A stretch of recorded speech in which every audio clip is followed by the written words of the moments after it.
सभी सनातनी हिंदू भाइयों को जय श्री राम। दोस्तों, हम इसी चैनल पर प्रत्येक एकादशी के व्रत के महात्म्य की कथा सुनते हैं।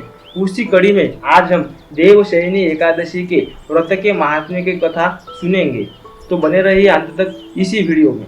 शुक्ल पक्ष की एकादशी को ही देवशयनी एकादशी कहा जाता है। इस एकादशी से चातुर्मास का आरंभ माना जाता है। इस अवधि में कोई भी शुभ कार्य जैसे विवाह आदि नहीं किया जाता। मान्यता है कि इस दिन से भगवान श्री हरि विष्णु क्षीर सागर में शयन करते हैं और फिर 4 माह बाद उन्हें उठाया जाता है। जिस दिन प्रभु को उठाया जाता है उस दिन को देवोत्थानी एकादशी कहा जाता है।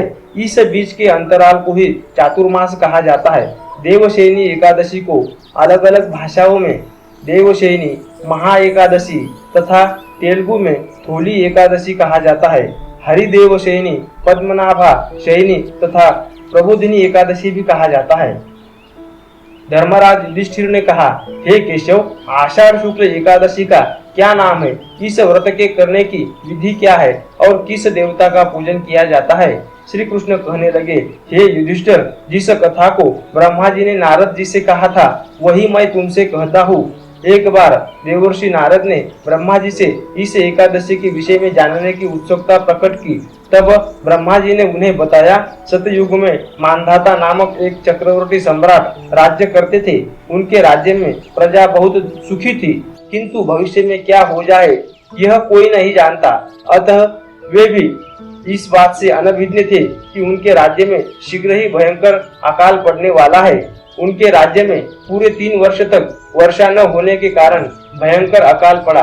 इस अकाल से चारों ओर त्राही त्राही मच गई। धर्म पक्ष के यज्ञ, हवन, पिंडदान, कथाव्रत आदि में कमी हो गई। जब मुसीबत पड़ी हो तो धार्मिक कार्यों में प्राणियों की रुचि कहाँ रह जाती है। प्रजा ने राजा के पास जाकर अपनी वेदना की दुहाई दी।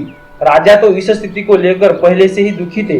वे सोचने लगे कि आखिर मैंने ऐसा कौन सा पाप कर्म किया है जिसका दंड मुझे इस रूप में मिल रहा है। फिर इस कष्ट से मुक्ति पाने का कोई साधन करने के उद्देश्य से राजा सेना को लेकर जंगल की ओर चल दिए। वहां विचरण करते करते एक दिन वे ब्रह्मा जी के पुत्र अंगिरा ऋषि के आश्रम में पहुंचे और उन्हें साष्टांग प्रणाम किया।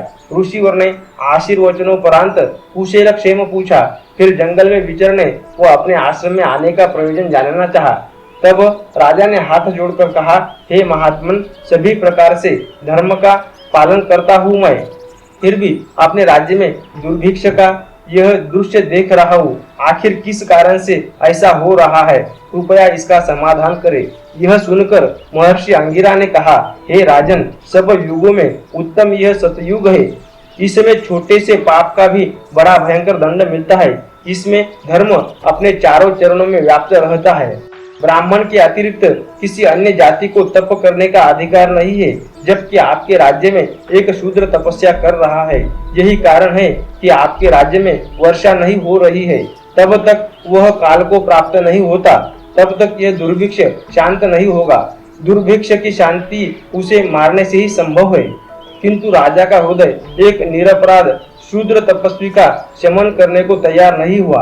उन्होंने कहा, हे देव, मैं उस निरपराध को मार दूं, यह बात मेरी मन स्वीकार नहीं कर रहा है।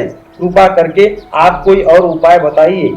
राजा का दयालु मन देख के महर्षि बहुत प्रसन्न हुए और राज्य के जन समुदाय के हित के लिए वर्षा हेतु महर्षि अंगिरा ने उपाय बताया। आषाढ़ माह के शुक्ल पक्ष की एकादशी का व्रत करे। इस व्रत के प्रभाव से अवश्य ही वर्षा होगी।